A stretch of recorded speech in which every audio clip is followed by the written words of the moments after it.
My name is Eddie Brochin. I'm a professional outdoorsman and wildlife manager. I've received a call from Daniel Sada, who has commissioned me to visit his ranch in central Mexico to conduct a wildlife survey. I specialize in wildlife management of white-tailed deer herds on large tracts of land in Indiana, Texas, and Mexico. So I assumed that this was the reason for my visit. They soon headed south for the border in anticipation of a routine land and wildlife evaluation. So he had thought. They made a quick stop at customs to declare their basic essentials. Tequila, whiskey.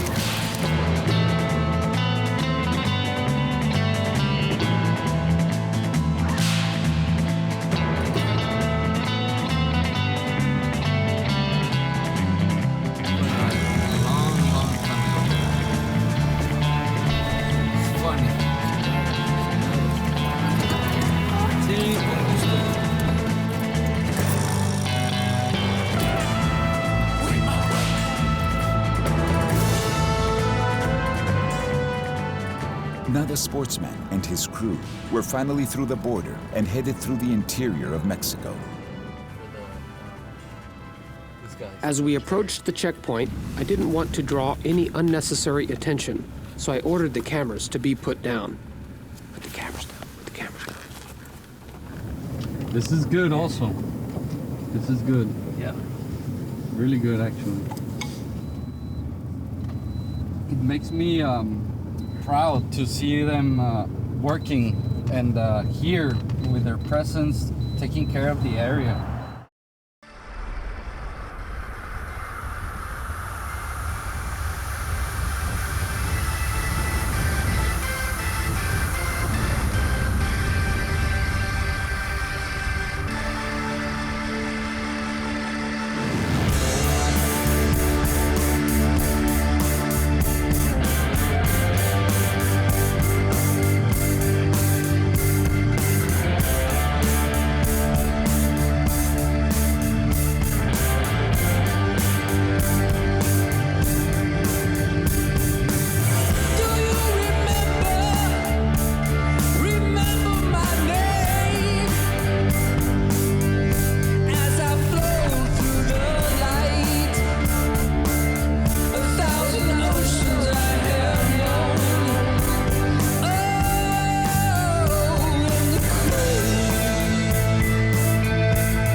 Mi nombre es Daniel Sada Domínguez.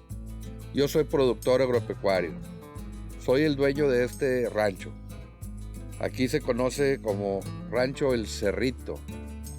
Antiguamente era una tierra destinada a la crianza de reses bravas y ahora pues somos productores agropecuarios y estamos produciendo higos para mesa y para envasado.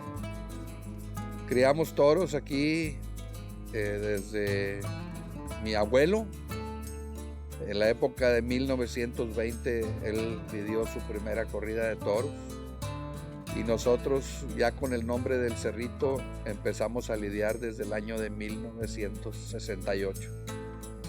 Afortunadamente triunfamos en la mayoría de las plazas y hemos estado presentes en todo el territorio nacional. Now, to his surprise upon arriving at the El Cerrito Ranch, he quickly realized that there would be much more to this visit than he expected. Much more. Todavía me acuerdo cuando yo era niño, aquí hay una leyenda muy bonita. Es la leyenda de el Toron. El Toron era un animal enorme, con unos cuernos gigantescos. He soon found out that the El Cerrito Ranch was originally part of a much larger ranch called the Playa that was acquired through a Spanish land grant in the 1700s, and that it eventually became a ganaderia for Spanish fighting bulls. After mining operations had closed, this ranch became a Spanish fighting bull breeding operation that helped satisfy the demand for fighting bulls in all of Mexico, South America, Spain, and Portugal. He began to hear stories of a legendary fighting bull that was bred on this very ranch and sold into the Plaza de Toros in Monterrey. Ever since I was a child, I've been listening to a story and a legend about a bull called El Toron, but he was like the star of the bullfight. And not even before the picadors came in, the bull ring, boom, El Toron just gored the matador really badly. The next matador comes in and challenges him again, tries to kill him. Unfortunately, the story repeated, he got gored again by El Toron. Picadors come in and there they are just waiting for the bull to charge them, but El Toron just came in so fast, he just gored the horse again. I mean, just like the other two matadors. Finally, the third matador comes in the bull ring. He was actually able to spear El Toron with his Spanish sword just exactly the way they are supposed to be killed. Sí, hay una leyenda aquí que es la leyenda del Torón. Es un toro que batallaban mucho los vaqueros para pescarlo, para verlo. Y fue creciendo y se fue quedando porque no podían con él. De repente lo metían al corral y se les escapaba, ¿verdad? Ese toro batallaron mucho. Un buen día lo metieron a un corral y por fin pudieron dejarlo encerrado toda la noche. Al siguiente día vinieron a llevárselos para que los lidiaran en la ciudad de Monterrey. Cuando se supo aquí que ya había muerto el Torón, los vaqueros se pusieron muy tristes, hicieron una fiesta para despedir al Torón, al alma del Torón. Y cuando hicieron esa fiesta, fue cuando descuidaron el resto de los animales que estaban en un corral pegado al cerro. Y de ahí dice la leyenda que es de donde se escaparon sus descendientes que ahora habitan arriba de la montaña. Así que allá arriba está el hijo del Torón.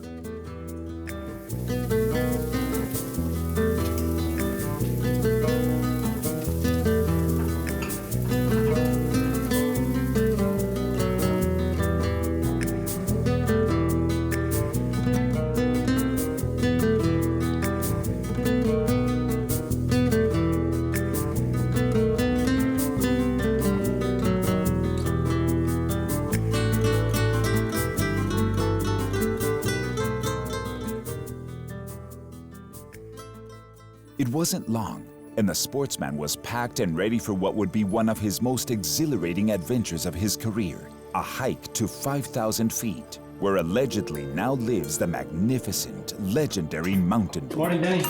Hey, good morning. Morning. How are you? How was your sleep? Sleep was good. Yeah? Really good, yeah. Are you ready? A couple months worth of cardio there at the gym. I think I'm ready. It's gonna be a rough one, but it's totally worth it. Okay, well, let's hope we can find some bulls, huh? El Cerrito fue muy antiguo. Este terreno fue de el abuelo. Se lo regaló a mi padre y luego mi padre me lo regaló a mí. Entonces ya me quedé yo de dueña. Y aquí formé mi ganadería. Y pues tengo muchos años de tenerlo, porque me lo regalaron cuando yo tenía 13 años.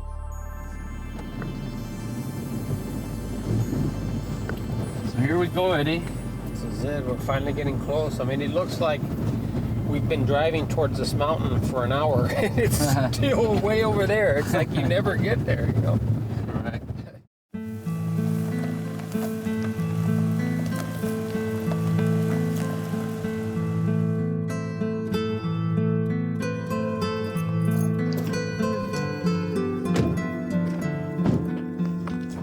This is it, Eddie. The rest of the way we're gonna be on foot.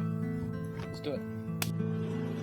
So the sportsman headed up into the mountain in search of the majestic wild Spanish mountain bull, Toro Bravo. Oh, el cazador es un hombre muy valiente. Ese hombre, con solamente un arco y una flecha de madera, viene para subir esa montaña, para ir a cazar ese toro majestuoso, el hijo del Torón ahí arriba. Pesa más de 600 kilos ese animal.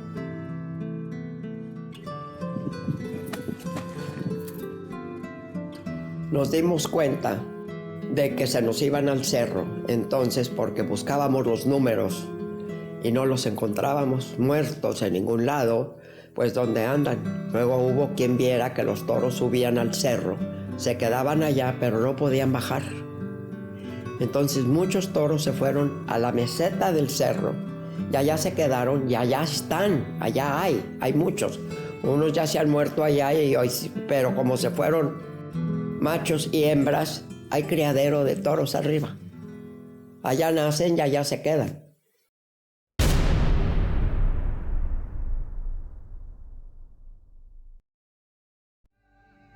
El Toron had become some sort of like a spirit here at the property.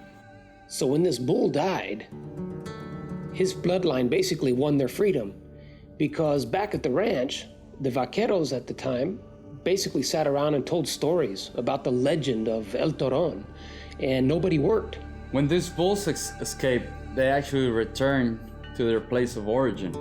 These bulls originally used to live in the mountains of Europe between Spain, France, and Italy. Up high, they were called Euros.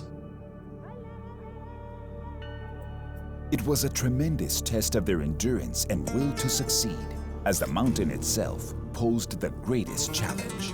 Making it to the top would prove to be a difficult task. Well, Danny, we must be getting close, man. I'm seeing sign all over the place. I'm seeing tracks. And now I'm starting to see these rubs up against these trees here. That's right, Eddie. They'll come up and right again like a hog or something, right? Correct, that's right.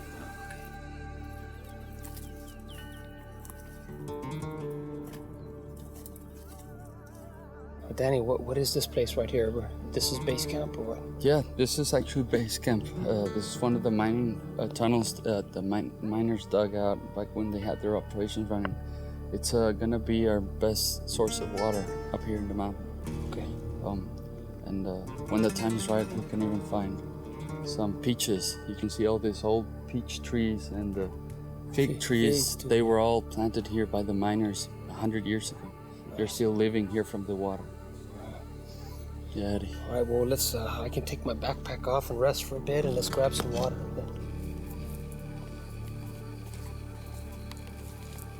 Here the adventurers must get their fill of water and prepare for the final climb to the summit, or pandero as it is called.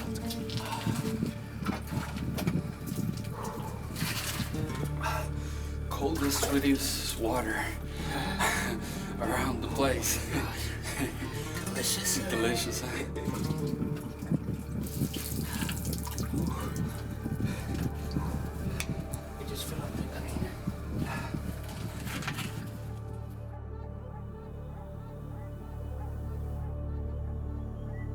At this point, he needed to make it to the top just to prove that the bulls exist and have found a way to survive in this ecosystem. Are they successfully breeding? What is their main diet?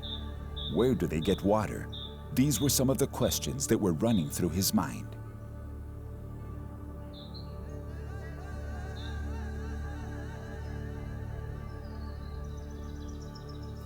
You can see the tracks. I mean, there are Spanish bulls in these mountains. I mean, there's sign and tracks all over the place. I want to spend the night in one of these old abandoned houses here that the miners left behind.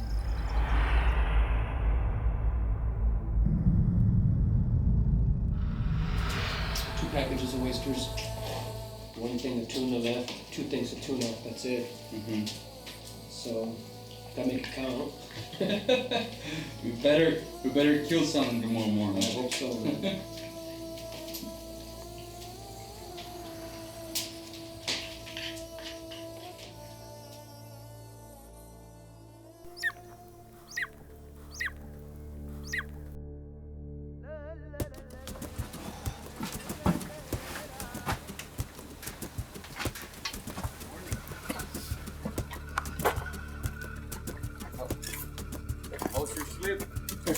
What sleep?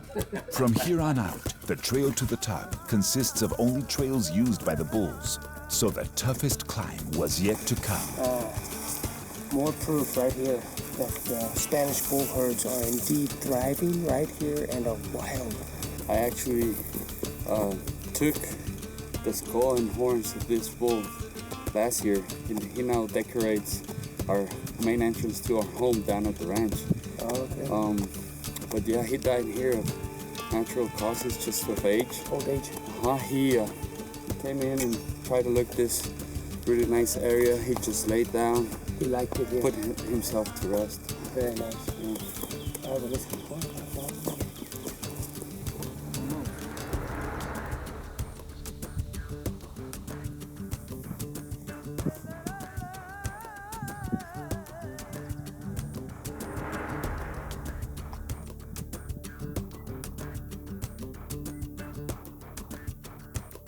The sportsman had finally reached the summit. This is the place where large mountain bulls are said to roam. They use the plateau in between the peaks to cross from one side of the mountain to the other.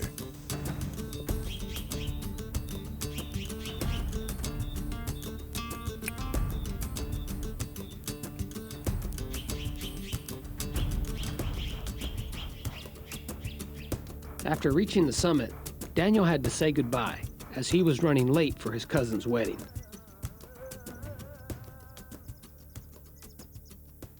After 20 minutes of looking for the bulls, the sportsman realized he had been passing right over the bulls the entire time. All it took was for one of them to finally move its head, exposing them against the background of the mountainside. At this moment, I realized what I was about to do, and that was to challenge the bulls without getting killed in the process. How and why is between God and I.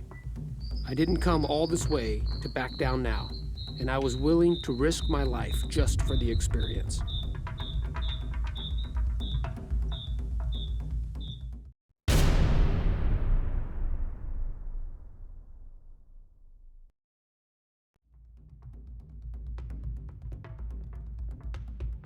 The head-on standoff was long and strenuous and proved to be unsuccessful. The bulls are very smart, and after 2 hours of an intense stare-down, his body had begun to wear down, and he knew if he didn't head back soon for the safety of the base camp and water, he might not make it to fight another day. So he accepted defeat and headed back up to the plateau. Once he had arrived at the plateau, he realized that his cameraman and only survival partner was gone. He was nowhere to be found. He looked for him for 2 hours and eventually decided it was best to try and make it back to base camp before he ran out of water and daylight. We got up close and they were just these massive bulls. I mean, just huge. They have giant horns, just big black bulls like you see in the Matador fights. I lost track of Eddie at some point, so I don't know what happened to him. And I was wandering around and we kept bumping into these enormous bulls, and I didn't want to get run over or anything, so I ended up leaving, sort of left Eddie there. I didn't really know what happened to him, and I couldn't get a hold of him. I didn't have a phone or anything, so I had to pack up my stuff. I waited for like 2 hours, and I packed up my stuff and went back down the mountain. The sportsman needed to hurry and secure a decent shelter for the evening. Not only would nightfall be upon him soon, but a massive cold front from the north was now headed in his direction.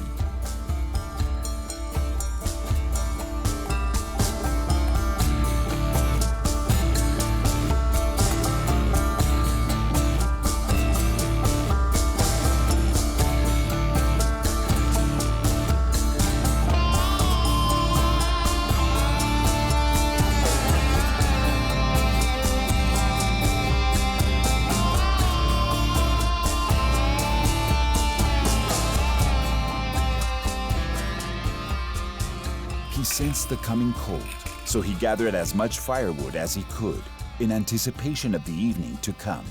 The cold he wasn't afraid of, but he knew that this was wild bear and mountain lion country, so he made several sound traps for any would-be predators that might venture his way during the night. As far as food was concerned, he only had 1 can of smoked oysters left. He was dying to eat them, but was so afraid that the smell of the can lingering in the air might attract bears that he decided to do without.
As much as he tried to sleep, that would not be an option, as he was on the defensive the entire night. Every sound, every bump in the night was amplified, seemed like more than 10 times.